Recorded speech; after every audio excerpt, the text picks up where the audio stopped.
This podcast brought to you by White Chocolate Veloute. White Chocolate Veloute for those times you're feeling like John. My name's Chris. And I'm Kristie. This is the Washing Up Podcast. Woo. And we had to open with that because, well, it's team relay night. Poor John. I know. His notices must go nuts at this time of year every year, and he doesn't even look at the show. He just goes, it's that fucking relay again. I'm sure he has like an arrangement with 10 to advise him when the relay will be so he can check in with his therapist. Give me a heads up, guys. I need to know. I need to book in. There needs to be a bit of a heads up. So I like to think of him at a therapy camp. You know, he's like, John, do you want to talk? Don't want to fucking talk about it. Take the white chocolate, John. I'm not touching that shit again. Never again.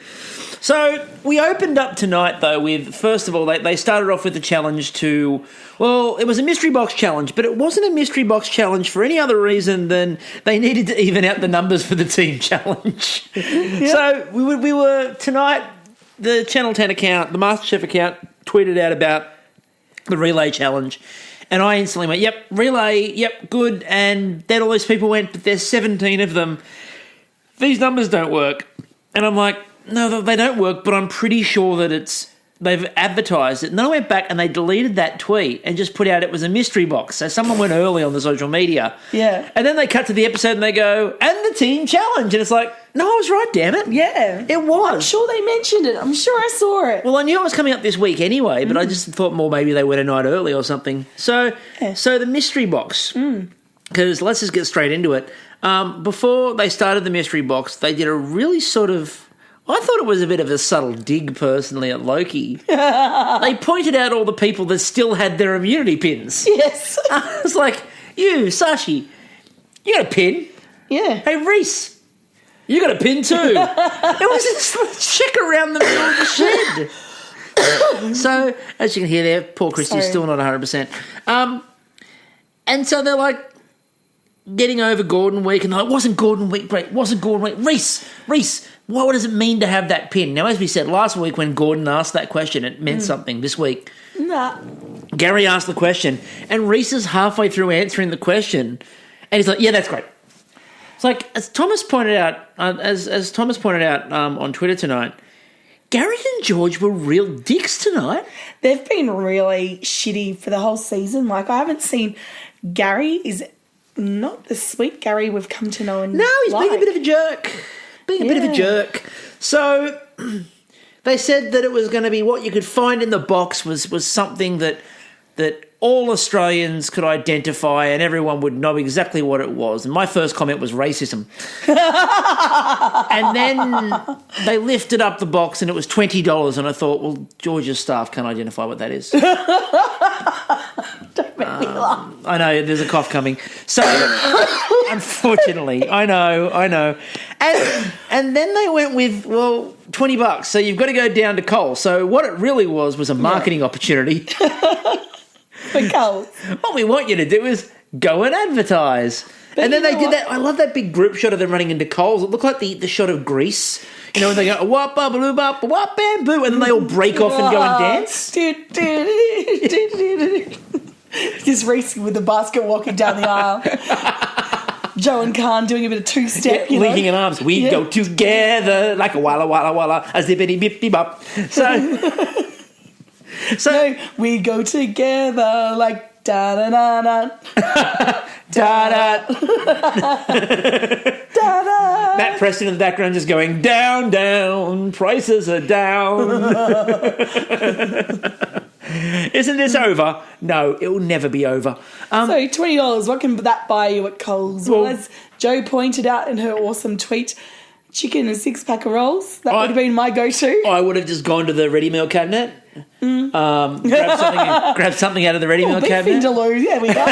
Butter chicken, that looks all right. Now, it was interesting. It was go and buy, and then the first question, I can't remember who it was. Might have been Brendan, actually, who walked up to the counter, the seafood counter, and went, might have been Ben, how much are the 2 blue swimmer crabs? I'm like, more than that, man.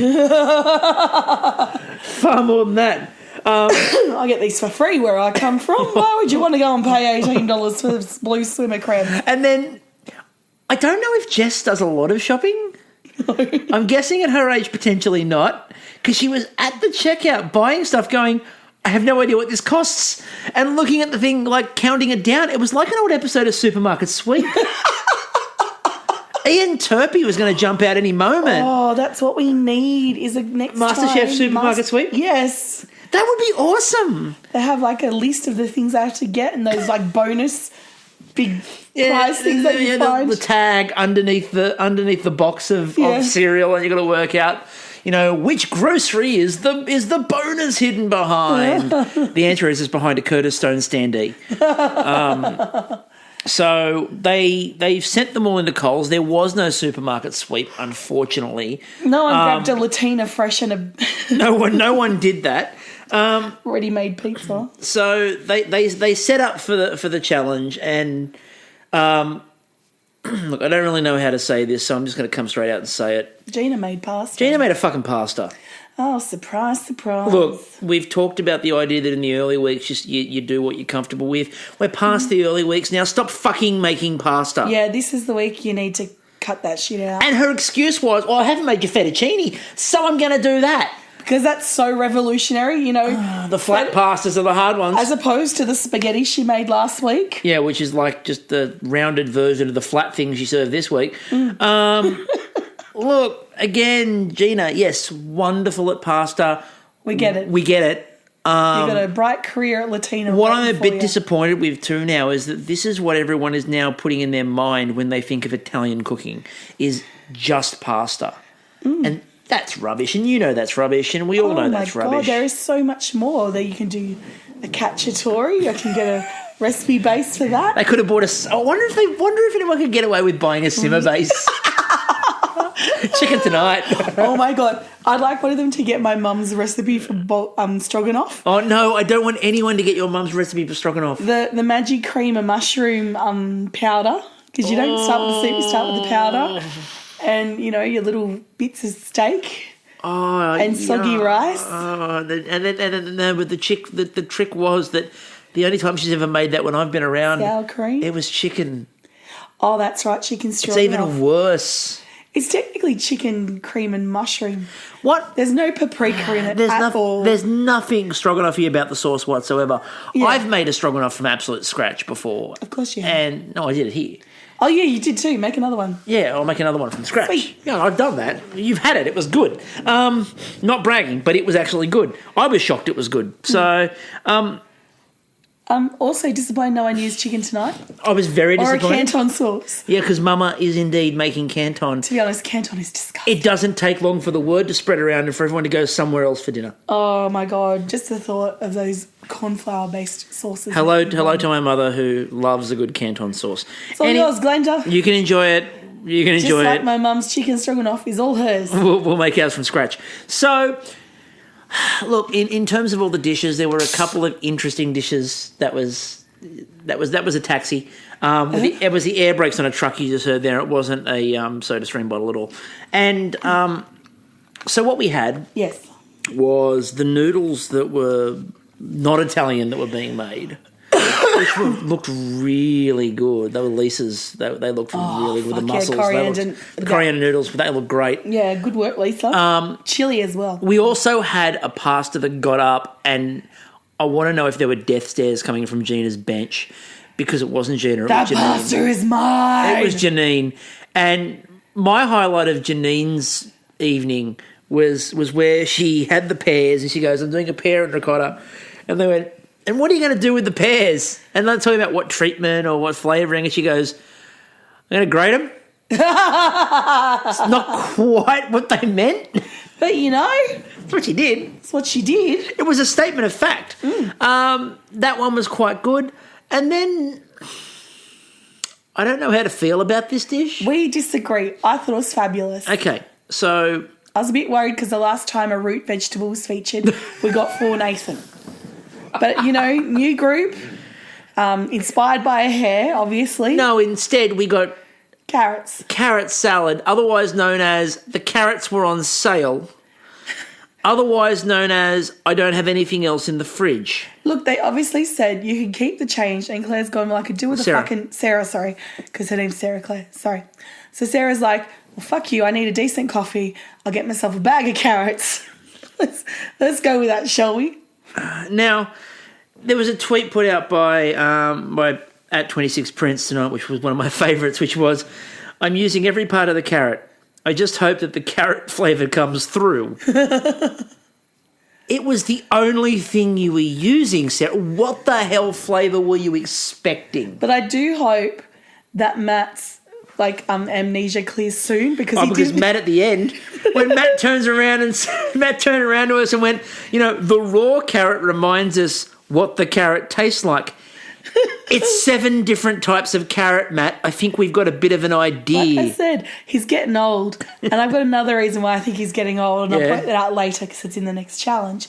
But, I think he's like a bit of dementia kicking in there. Poor Matt. So Sarah won that challenge. And look, to be honest with you, I kind of feel like she had to. Why? Because she's been a bit of the speed wobbles lately. Oh, you mean in terms of I think she had to win that challenge.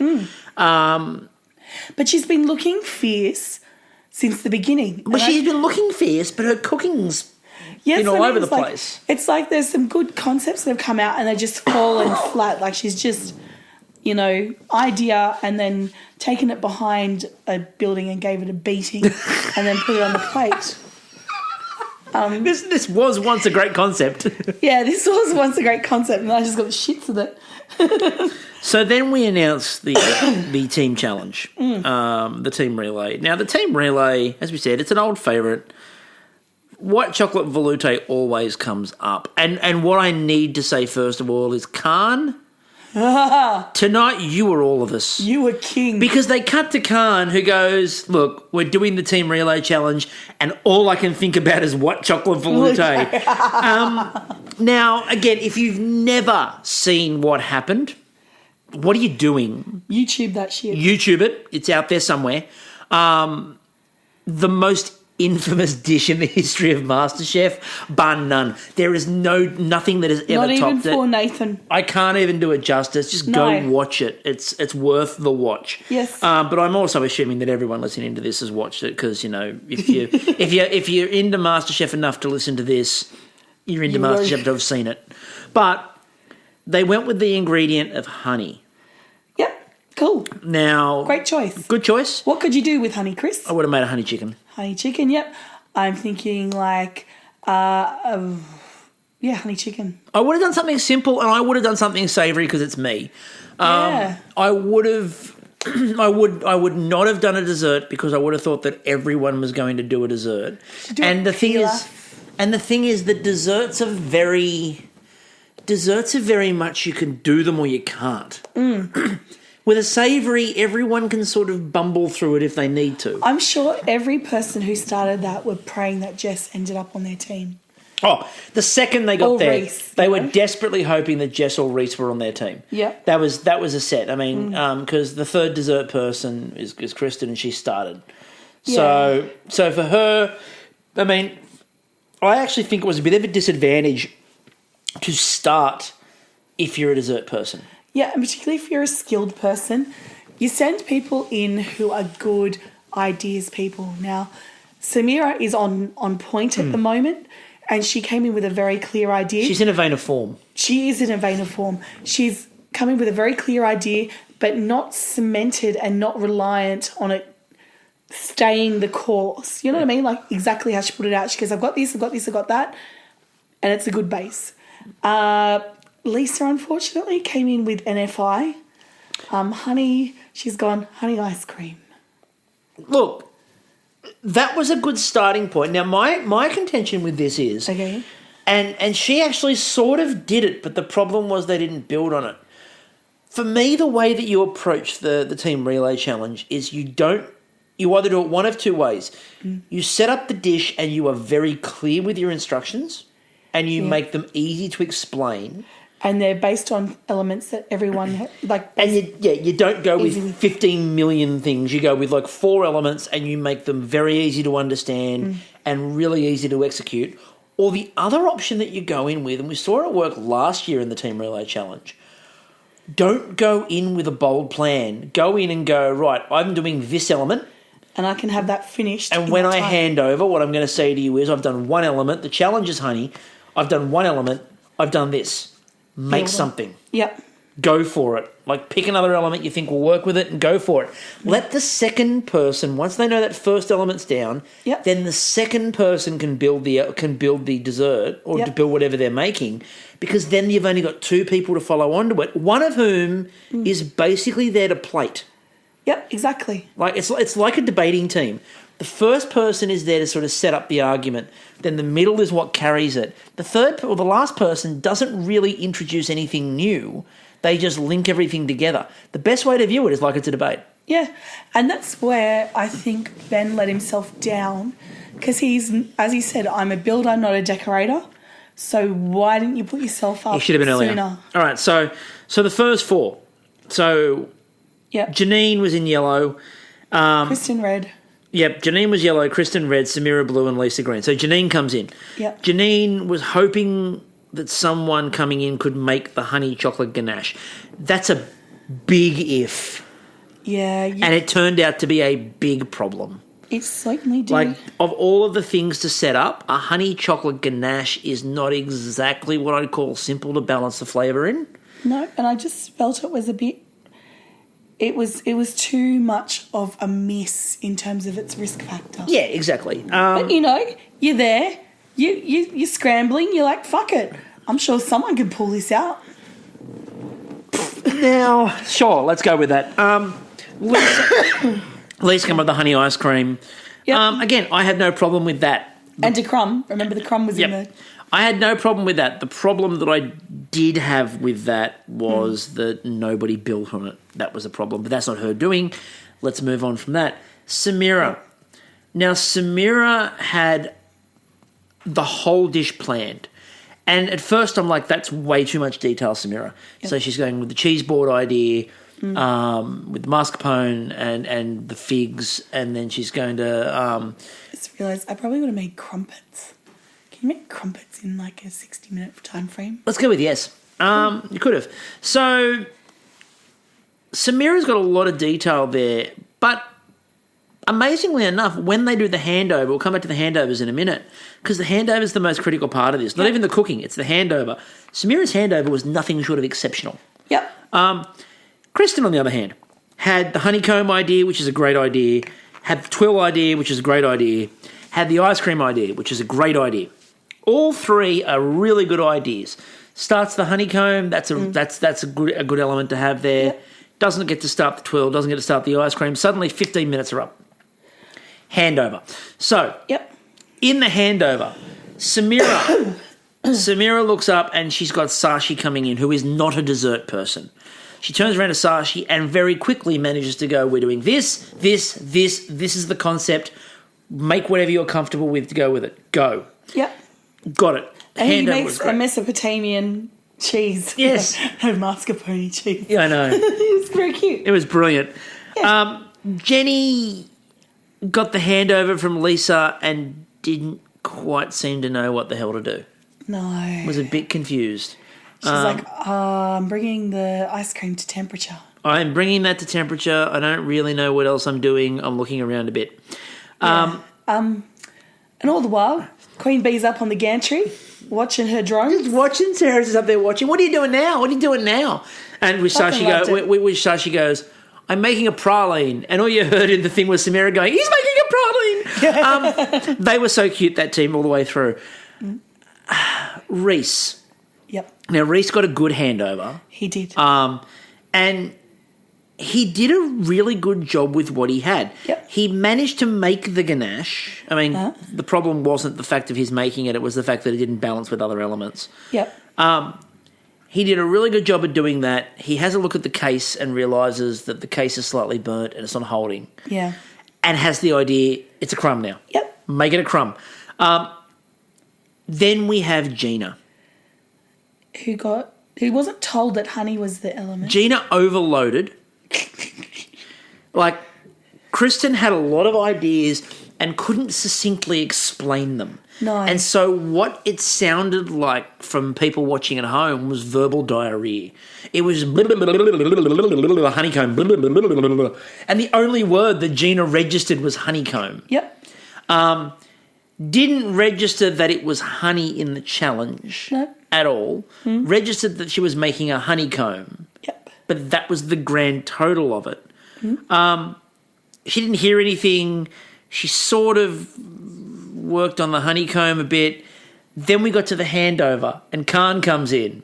And she doesn't really tell him anything, including honey, because she doesn't know it's honey. Yeah. And it's not until like 10 minutes later in the room when they're all watching it and Gina looked up and down the line and went, "What's the ingredient?" Yeah. And I went, "Honey." And she goes, "I didn't know that." I didn't pass that on. Luckily for Khan, not a stupid boy, quite intelligent, Sherlock of the fucking Masterchef kitchen, and Sweary Canary walks into the pantry. He's like, "There's a lot of fucking honey there. Honey challenge." I think it's a honey challenge. Ding, ding, ding, There's ding, lots ding. of honey. Bingo. Reese did a really good job of handing over to Chloe as well. Yep. And she goes about making the mascarpone mousse, which was a really good idea, I thought. I thought the idea of a mascarpone mousse was sensational. Joe comes in and goes, "We haven't got anything on the plate. I need to do something a bit different. I'm going to make a basil and raspberry jelly." If she was just there a second. She needed to be second, not third. Yep. Because, as we'll see later on, when Brandon comes in, that doesn't set. No. And that kind of puts him in the mess. On one hand, I think Joe had a brilliant idea. On the other hand, I think it was probably one person too late. Yep. But kudos to her for trying. Yeah, she had a go at it. Could have made a basil and strawberry salsa. That could have worked. Yeah, just cut through it. A little bit different. A little bit unique. A little bit. Oh, I can't remember. Carry on. We'll carry on, shall we? Because my brain is going. I need more oxygen. It's going to be a shorter podcast tonight, people. As you can hear, Kristie can barely talk. Yeah. The fact we're trucking through shows the commitment that we have to you. I should probably be on a Ventolin, but never. You probably should be, but anyway, oxygen. Nebulizer, that's the word. Oxygen's not important when we've got a podcast to do. I know. So, all right, the blue team. Yeah. Let's talk about fucking luck, shall we? They're like, we need to fix the dessert. Sashi tastes the mascarpone. He can't. He goes, "That's not good. I don't know what's going to make this work. Aldo if only I could have a dessert person."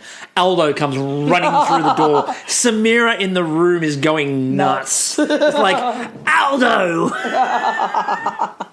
And not only is Samira in the room going absolutely crazy, but Sashi is just delirious. Like, "I've got you." And he's like, "This is what we're doing. It's a cheese board concept." And Aldo just goes, "Got it." And he's like, "No, I'm making the mascarpone, but it's not quite working the way I wanted it. I don't quite like the flavour of it." Aldo's like, "I got you. I got it. No problems." And no panna cotta in sight. Oh, it was so lovely. But there were dome molds. So the handover for Aldo was wonderful. The blue team just rockets on.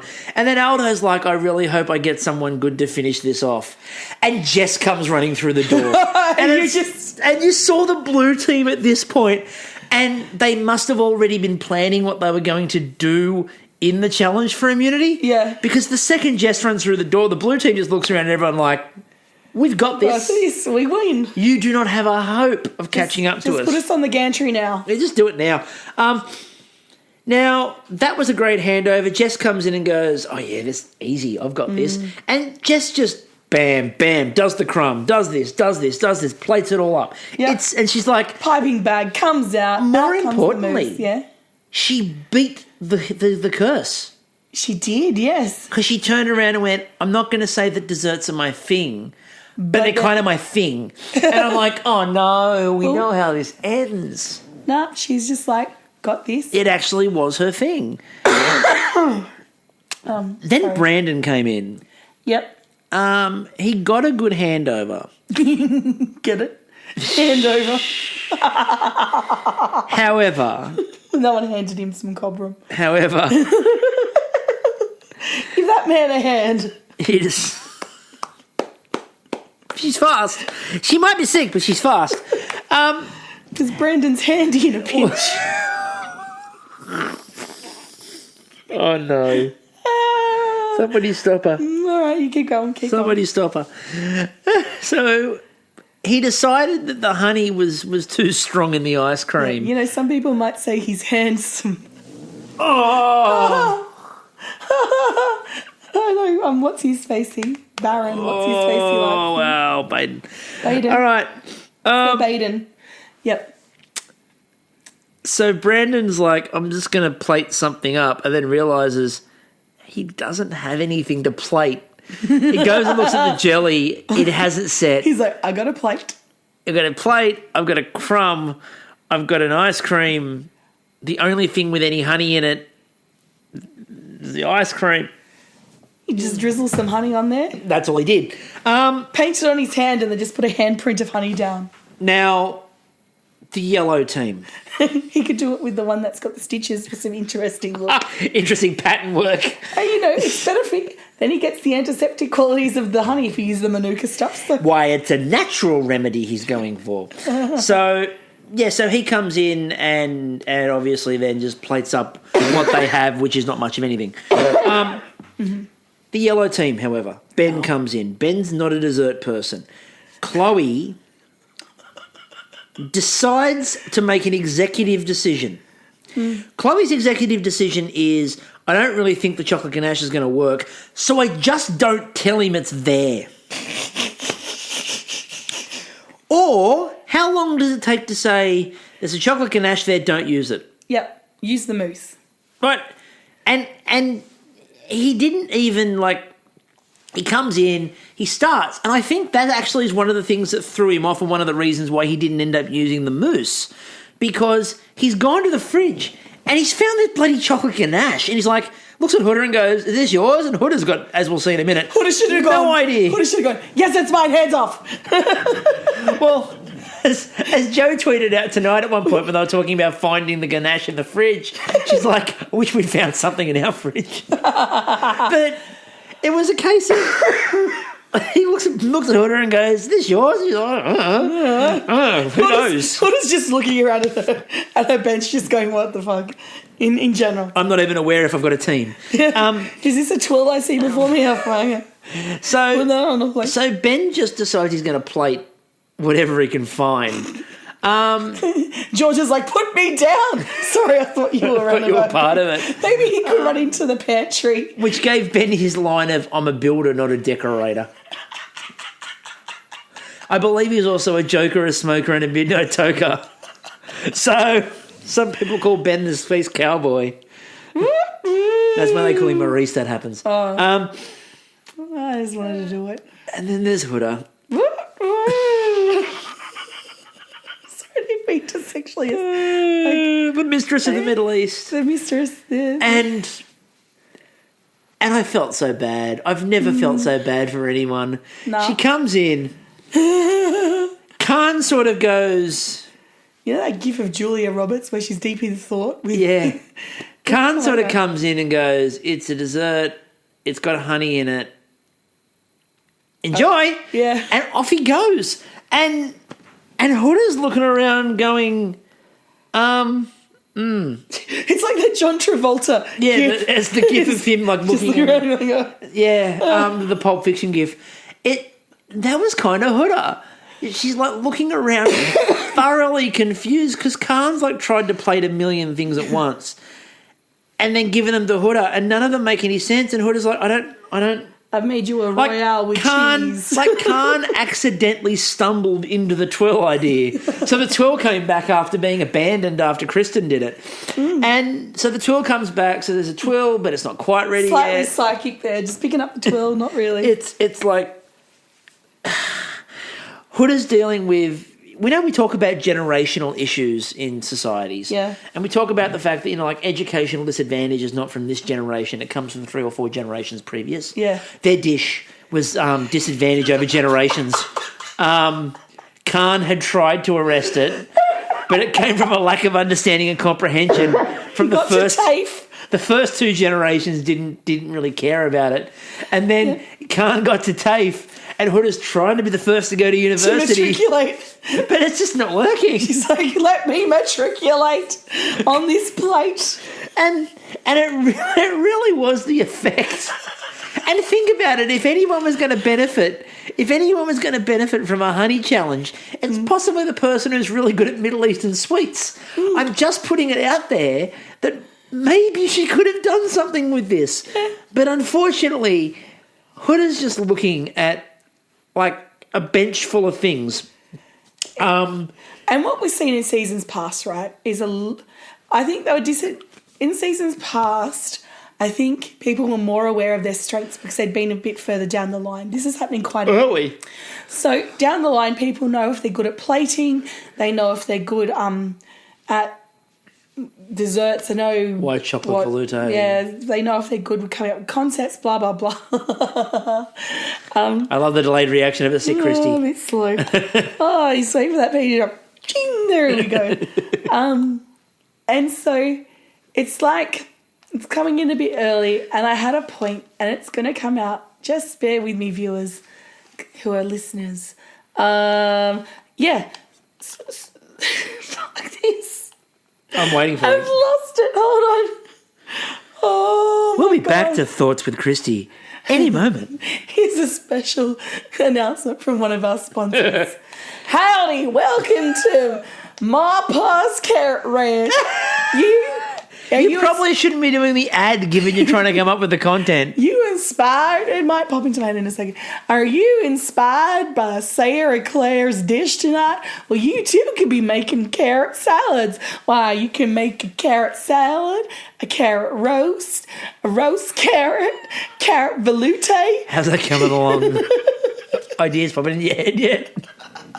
So, anyway, what Kristie was saying was it's normally further down the line and everyone understands what their strengths were. Then she started listing the strengths and then she ended up in a promo about carrots. That's where we're at. That's exactly where we're at. So it's a bit further down the line and everyone understands strengths and weaknesses. And at this point, we're a bit premature. Nobody really understands their strengths and weaknesses at this point yet. And I think there's been probably a bit more foresight into who starts. Now, you didn't really get a chance to pick who started tonight because that was decided by the 4 strongest dishes after Sarah was chosen for immunity or to go into the immunity challenge. But the other 3 had a chance. But I think we were also let down by the fact that no one jumped on board a savoury dish. No, exactly. And as we sort of, and again, as I mentioned the other night, and I'll mention it again for those, who may struggle with this, I'm going to read a tweet out, and if you don't like it, stop fucking listening. So the other day, I talked about this, and we talked about this tonight as well. Everyone who wasn't Jess in this challenge was basically fucked over by their teams. Yeah. The green team didn't have enough on the plate, so when Brandon came in, he had nothing to put down. Chloe didn't tell Ben about the ganache, and that kind of became a problem because then he's like, oh my God, she's forgotten the ganache. We've gone all this effort. I've got to work out how to put the ganache on the plate when that screwed them over. Yep. Huda was handed a tyre fire and was just like, fuck it, I'm plating it all. And including the twill. And she looked at the twill and she knew the twill was under, but she's just like, fuck it, I've got to plate it. Can you blowtorch a twill? You possibly could have. I mean, if Mary Berry sees you blowtorching anything, she'll have you killed. But she could have burnt for Nathan into the twirl. Or for John tonight. For John. In this challenge, it should be for John. There's only one thing you can write. So, basically, Huda was handed a tyre fire. Brandon wasn't even handed the tyre fire. Brandon was just handed a photo of a tyre fire. It was a bit of a problem. Someone should have done honeyed carrots. Gee, Just an idea. If only there was somebody who liked carrots in that kitchen. Maybe there were no more carrots left. She used every carrot at Coles. There's a carrot shortage. What they didn't show you was when they all ran into Coles after she got through the checkout, there was this sign saying this product is currently out of stock. Apparently, my friend's mum ate and drank so much carrot juice, like she ate a lot of carrots, drinks a lot of jaundice. She started to turn orange. Yeah, jaundice. It's a real thing. No, jaundice is when your liver starts breaking down, the bilirubin builds up, and that's when you go yellow. I know, because I was a nurse. Oh my God, I remembered something from when I was a nurse. It only took me a couple of incorrect promptings. But no, you do turn orange. I do actually know someone who went a bit orange from carrot juice. No, we're not doing it. We're not turning orange again. Well, we could be Oompa Loompas. We could dye our hair green. Not again. It's not as fun as you think it is. I spent years escaping that fucking island. Only to hide in society as a mild-manner educator. The last thing I need is to go back, because I know what you get when you guzzle down sweets, eating as much as an elephant eats. I don't need to go through the riddle again. I don't like the look of it. So they get to the judging. They do. And hands down, blue team win. well, blue won. That was obvious. No one. Again, I wrote notes, and literally the notes I wrote were they kept their dish together. It shows. They started off with, everyone else was like, what concept did you start with? And they talk about the starting concept, and they're talking about where they went with it. With the blue team, where did you start with? Oh, we started with the cheese board. What did you end up with? Cheese board. Was exactly what they planned. For the yellow team, I thought that Gary, again, we talked about Gary and George being a bit dickish tonight. They blamed Ben for the ganache. And they're like, you should have known by tasting it that the ganache shouldn't have gone on there. Well, possibly. I probably would have blamed the person that didn't tell him about it and just tried to pretend it never happened. I mean, who do you think you are, Barnaby Joyce? You've got to apportion blame equally, because it's not. It's links in the chain, and yeah, it's a challenge, and it's not a fair challenge. But it can be done, as has been exemplified in teams past. What it prepares you for is all of the, I don't know what the previous chef has done cooking that you're going to do in your life if you ever make it into a professional kitchen. Like every time I come home and Chris has like been in the kitchen for 15 minutes, he goes, boom, you'll go. I just hand you whatever I've cooked and don't tell you what it is. And then after being there for 15 minutes, boom, my cat Polly's in there, you know. Yeah, and she eats it all. And then, boom, Somnia, other cat's in there, and she's just looking thoroughly confused. Going, I've got nothing to plate up, and meanwhile Polly's in the corner. Smashing the plates. And being rotund. So, quick story, not connected to this in any way, shape or form, but is connected to our cat. She smashed a bowl today, and the reason she smashed the bowl was I wasn't feeding her. Even though it was nowhere near food time. It was middle of the day. It wasn't near feeding time, and there is a bowl of dry food at all times. Yeah. But because I wasn't specifically feeding her, she looked at me, meowed really loudly, then put a paw up and pushed the bowl off the bench. She's like, bitch. Bitch, please. That. Yeah. So 15 minutes are up, bitch. Next person in the challenge. So the judges blame Ben. He didn't have a hope. He's not a dessert person. Like, there's no way he could have He's a builder, not a master chef. Yeah, exactly. He's a builder. Not a ganache person. Yeah. He's a grower, not a shower. No, wait, that's wrong. He's a top, not a bottom. Moving on. The green team. It was a total failure. And the problem was that they only had, well, first of all, they didn't have much on there, but secondly, only one element had honey. It was the ice cream, and it was granular. I'm a bit worried. Whereas Sashi seems to be mystery box gold, Joe seems to be a bit of a poison pen when it comes to group challenges. I love you, Joe, but it's a bit of an issue. Bit of an issue. Now, we watched the Titanic last week. Today we watched the Lusitania. The Lusitania. Now I'm trying to think of like a really bad relay in the Olympics where, okay, more like my high school's relay team when they had me on it.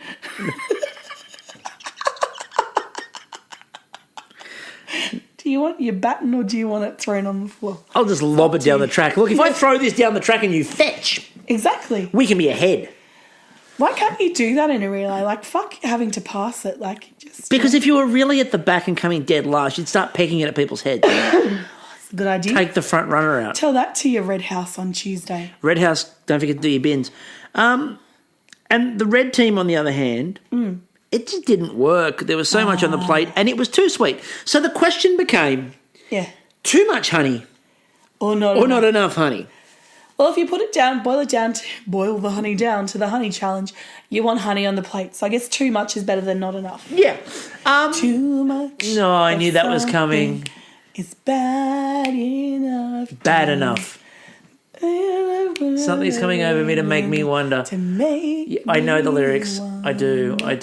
Too much of nothing is just as tough. Yeah, and that's the position we're in. We essentially had the Spice Girls in a metaphor tonight. But You know it was what? Honey spice was missing, not You know ginger what? spice. I feel like you've done some good work tonight. Thanks. I feel like I can't remember anything I've done, and I may need to like go and like pass out somewhere. I think you're getting close to the pass out point. I mean, so basically, what we end up with is the green team ends up in the elimination tomorrow night, where Mr. Purchase is back, and that looks like a bit of a crazy challenge coming up. And then you've got the blue team and Sarah are all in the challenge for immunity, which is where we'll pick you up next, by the way. So it's a really simple episode tonight. Look, blue team wins, green team's in elimination, red team is the luckiest team on the planet. And Ben, I believe, is going to freak out every time he checks a fridge that there's going to be a chocolate ganache in there. Yeah, I got a couple of shout-outs to make. People who'd like donate chicken noodle soup to sick people, fucking awesome, fucking delicious soup, that shit is. And also wanted to mention that it's in about a month's time, isn't it? The Sound of Music will be playing at the Bankstown Theatrical Society, starring the mother of one of the podcasters here, not mine because that would be drunken and hilarious. Chris's mum, Glenda, will be one of the nuns trying to solve a problem about Maria. And your Aunt Dale will also be in there. And it'd be good if you can pop along because we're raising funds for the place I work at, which is the M&D Association of New South Wales. So that's actually a really good call. Look, the Go Bankstown Theatrical Society, Sound of Music, it's great. It sells itself. It's wonderful. It's brilliant. My father's the musical director. Oh, that's right. And your dad's doing it too. He's doing the waving the baton around and stuff. But making them. What is actually really important is that there are proceeds from that going to MND New South Wales. So that's a really good cause. Yeah. We'll put some dates up as it gets a bit closer. Maybe a link to the MND New South Wales website. That might be a really good idea. I can imagine your work will be really happy that this podcast is linking directly to their website. No. The fundraising woman, Kim, who's a fucking genius. Like, I don't know, she's like me. She's got, like, potty mouth. Hang on a minute. You're like, the woman who's the fundraising, she's a fundraising genius. She's like me. Okay. The scanning there. You just called yourself a genius. Well, I'm a genius in some ways, but she's a genius in fundraising ways. And it's, That's a good way to be a genius in. Yeah. So the whole team there, donate, buy stuff. They got these cute little puppies. They look like pound puppies, but they're not pound puppies, and they're so cute. And I have one on my desk at work, and it's just so cute. Everyone has one on their desk. It's kind of the first thing you do. You buy a puppy to put on your desk so you fit in. All the cool kids have puppies. All the cool kids have it, and the not so cool kids. We should wrap this up, Chris. We really should wrap this up. Anyway, so we will be back with you on Tuesday night. Hopefully, Kristie is not as heavily medicated. Not as less muttly. More oxygenated, less medicated. That's going to be my new... And more importantly, never duplicated. I'm still Chris. I'm still off in the fucking planet somewhere else. And she's also Kristie. And we'll see you all on Tuesday night. Ciao.